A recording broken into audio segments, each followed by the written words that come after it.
ভালোভাবে নেড়ে নেব। তারপর একটু সাদা তেল দিয়ে দেব। তারপর ভালোভাবে মিশিয়ে নেব।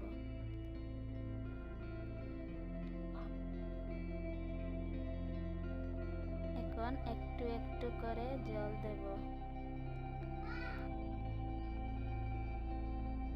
জল দিয়ে ভালোভাবে আবার মেখে নেব।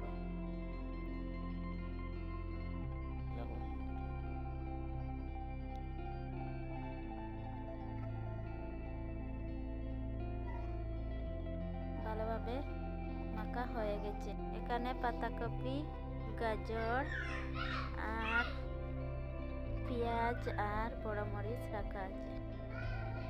এখন চুলায় আগুন ধরাইছি, ধরানোর পর এই কড়াইটা বসাইছি। বসানোর পর একটু তেল দেব, সাদা তেল দেওয়ার পর 5 ফোড়ন দিয়ে দেব।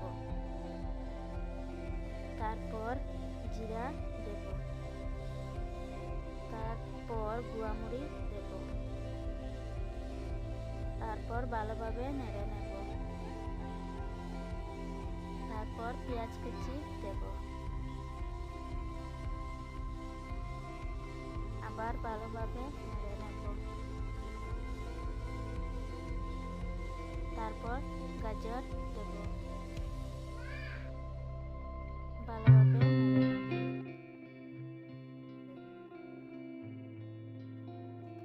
তারপর বড় মরিচ কাটা দিয়ে দেব।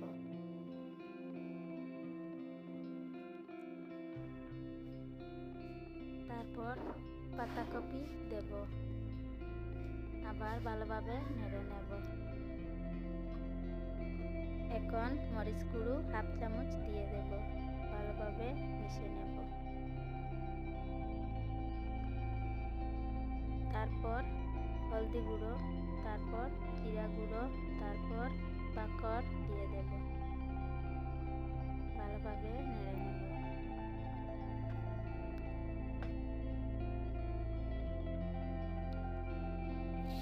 তারপর টমেটো সস দিয়ে দেব।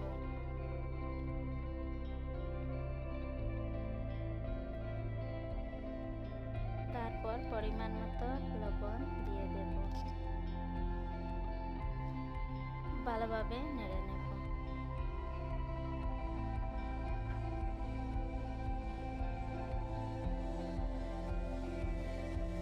হয়ে গেছে ভাজাটা। মেখে রাখা গুঁড়োটি এখন রুটি বানিয়ে নেব।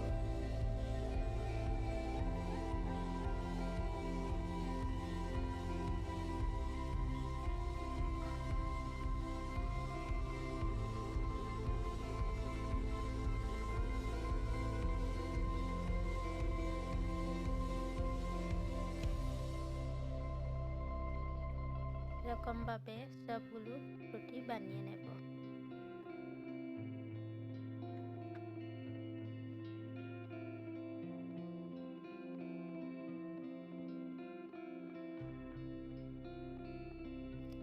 এখন এটাকে পরোটা বানিয়ে নেব।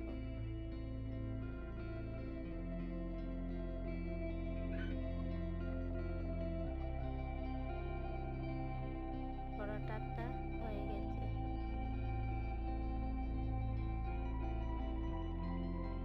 এখন ডিমটাকে ভেঙে একটা গ্লাসে নিয়ে নেব।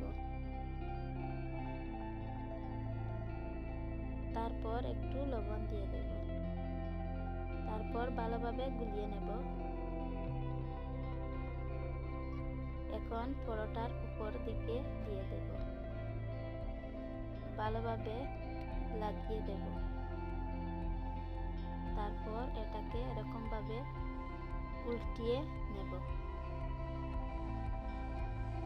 তারপর এর উপরে ভেজে রাখা সবজিগুলোকে দিয়ে দেব।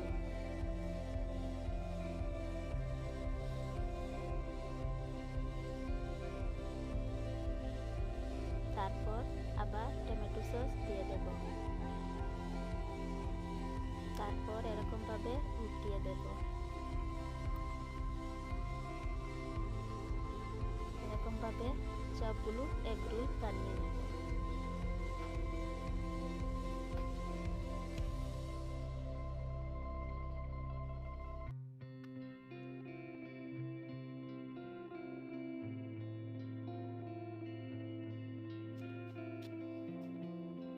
কি সুন্দরভাবে এগ রোলটা বানিয়ে নিচ্ছি, কি সুন্দর হয়েছে।